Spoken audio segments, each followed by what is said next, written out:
dance my heart out. I have a ball. I love it.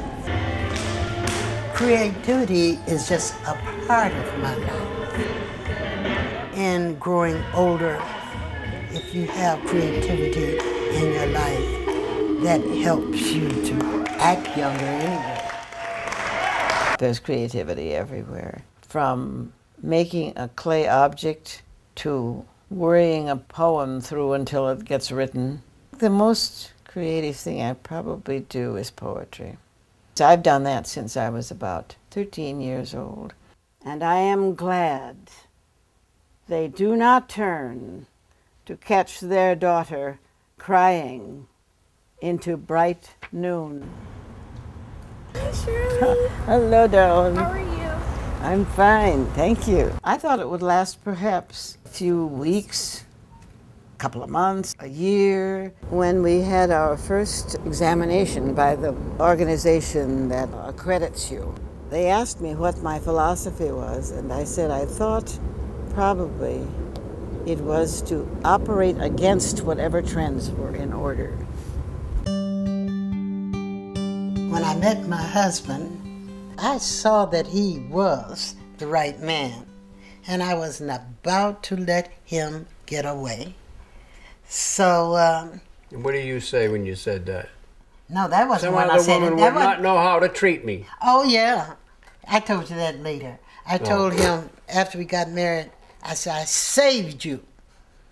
Any other woman had have gotten you, they wouldn't have known what to do with you anyway. So good. When you're in love, you start by trying to please each other. And then little by little the rubbing starts, because you have two separate personalities. And trying to get these two personalities to integrate is very difficult. I made her life miserable for almost over 10 years when I came back from the war. No, not miserable. Just a little tense. Well, it was more than that. I came back whistling and saying, hey, I feel pretty good.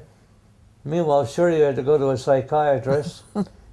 Lyndall and I talk often that it seems to be our ministry and purpose in life to be present for people. We do counseling, spiritual counseling. That brings meaning in my life. For somebody to come to me with the challenge, and that's what we don't call it problems or all of that. It's a challenge. But I've lived long enough to know that whenever you have a challenge, this too shall pass.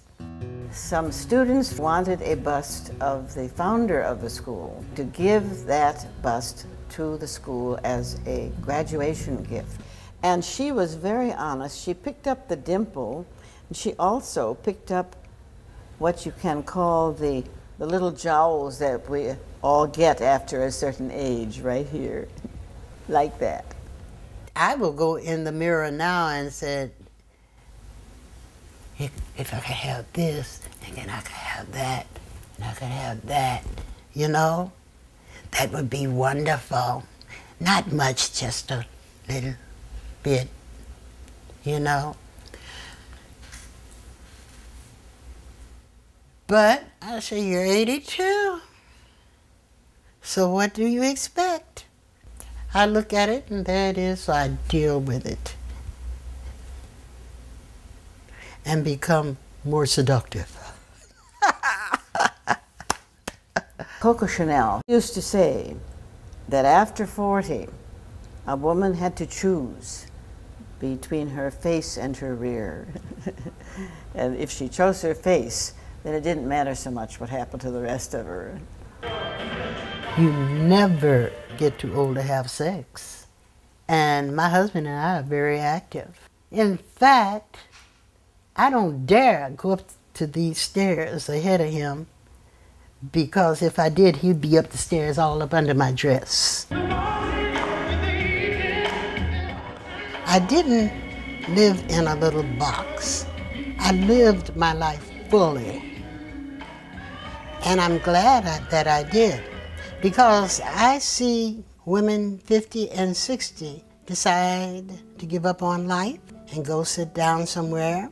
Don't look forward to the future.